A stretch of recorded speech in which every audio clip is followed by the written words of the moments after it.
जय Hind. Math with SSC में आपका स्वागत है। हम पढ़ रहे हैं अवकलन और आज का टॉपिक होगा लघुगणक की अवकलन की सहायता से क्लास 12th की एनसीईआरटी मैथ बुक की एक्सरसाइज 5.5 के क्वेश्चन नंबर 1 से लेकर क्वेश्चन नंबर 5 तक को सॉल्व करेंगे।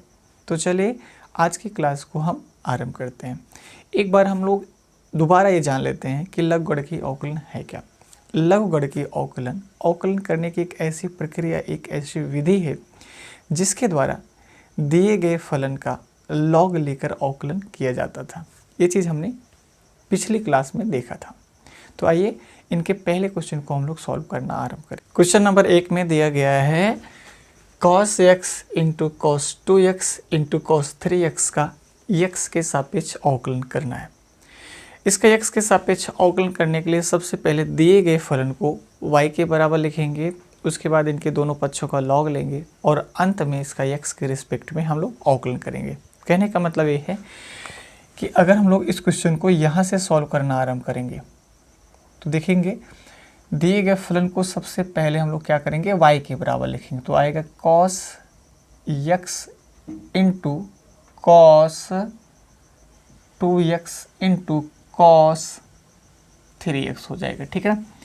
इसके बाद हम लोग क्या करेंगे, इनके दोनों पक्षों का लॉग लेंगे। तो लॉग लेने पे कितना आएगा, इसको लिख लेते हैं, दोनों पक्षों का लॉग लेने पर यदि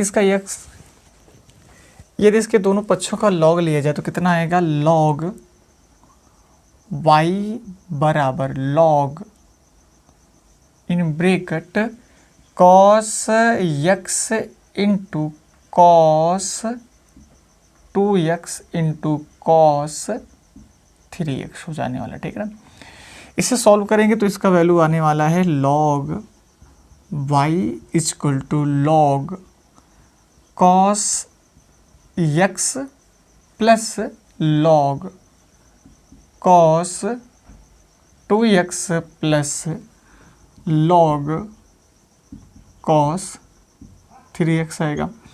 आप ध्यान देंगे ये एक चीज़ कहाँ से आ रहा है, तो इसको लाने के लिए यहाँ एक फार्मूला आप लोग देखेंगे, वो होगा log a इंटू b अगर दिया जाए तो इसका फार्मूला होता है log a plus log b होता है, ठीक है ना। अर्थात जब भी दो फलन गुणनफल के रूप में हो और उनका लॉगरिथमिक हम टेक करेंगे तो कितना आने वाला है, log a plus log b।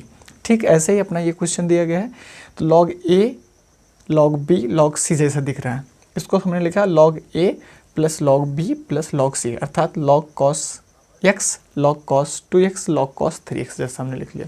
इतनी बात समझ में आया। अब क्या करना है, ये जो लिखा गया था इसको हमने सॉल्व कर लिया है, इसका x के रिस्पेक्ट में हम लोग अब अवकलन करेंगे। तो यहाँ लिखेंगे x के सापेक्ष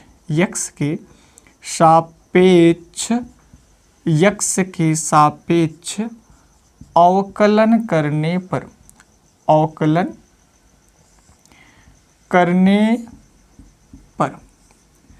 है ना, इसका x के सापेक्ष अवकलन करेंगे, कितना आ जाएगा, d dx log y बराबर d dx log cos x plus d dx log cos 2x plus d dx log cos 3x।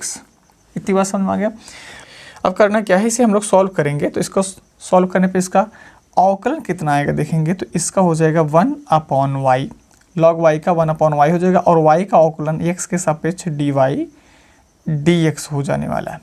अब इसके इधर देखेंगे, इसका जब हम लोग अवकलन करेंगे तो कितना आएगा, 1/cos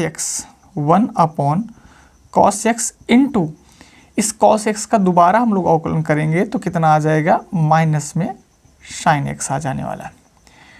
प्लस इसके बाद इसका अगर हम अवकलन करेंगे कितना आएगा 1/cos 2x into cos 2x का अवकलन कितना होगा, माइनस में साइन 2x, फिर से इंटू अगर हम लोग करेंगे तो यहाँ 2x का अवकलन कितना आएगा, केवल 2 आ जाने वाला है, ठीक है ना।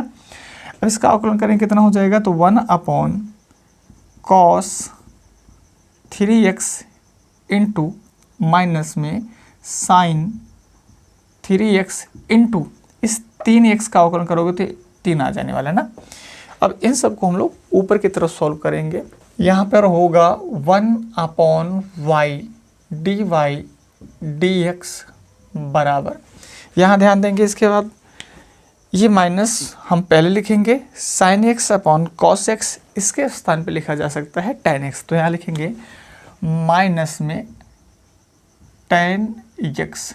फिर आगे देखेंगे आप लोग, ये प्लस है और ये माइनस है, इसका मल्टीप्लाई कर दोगे माइनस आ जाएगा, तो इस 2 को पहले लिखेंगे और उसके बाद sine 2x upon cos 2x, that means ये भी tan 2x होने वाला है, अर्थात यहाँ पे क्या आएगा, माइनस में 2 tan 2x होने वाला है। इसके बाद आगे की तरफ देखेंगे, यहाँ फिर से आप लोग प्लस माइनस माइनस हो जाने वाला है, 3 sign 3x upon cos 3x, इसका मतलब हो जाएगा यहाँ पे माइनस में 3 tan 3x हो जाएगा, ठीक है ना।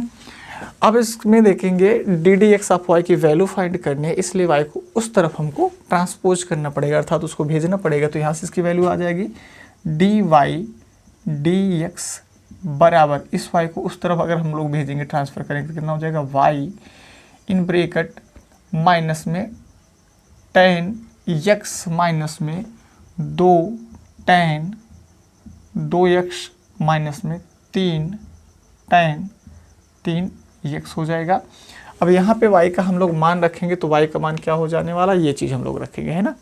तो यहाँ से y का मान रखिए कितना आएगा, dy dx बराबर, यहाँ y का अगर हम लोग वैल्यू यहाँ से रखेंगे कितना हो जाएगा, cos x into cos 2x into cos 3x, तो उसको लिखेंगे हम लोग cos x into cos 2x into cos 3x इन ब्रेकेट, यहाँ पे इसको लिखेंगे tan x minus 2 tan 2x minus 3 tan 3x हो जाने वाला, ठीक है ना। तो ये हो जाने वाला है प्रश्न नंबर 1 का आंसर, इसे नोट कर लें। इसके बाद इसके क्वेश्चन नंबर 2 को हम लोग सॉल्व करना आरंभ करेंगे।